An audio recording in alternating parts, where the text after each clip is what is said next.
এই যে তিনটে পায়রা বসবো ভাব নিয়ে নিয়েছে। আর এই যে হ্যালোজিন পুরো খারাপ হয়ে গেছে, সেই জন্য লাইট টাঙানো হয়েছে।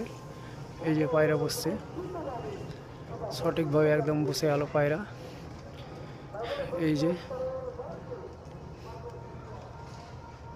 যে একটুকু হাঁপাচ্ছে না, পায়রাগুলো দেখে নিন। আর এই যে একটা হ্যালোজিন জ্বালানো হয়েছে। আর একটা পায়রা, এই পায়রাটা একটা উঠছিল, এই আন্দ্রাটা একটা উঠছিল।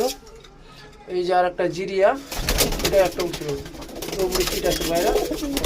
আর এই সাদা জিরিয়াটা একটা ফিট আছে পুরোপুরি। আর সুইচটা উঠছিল একটা। এই যে একদম পুরোপুরি ফিট আছে পায়রাগুলো।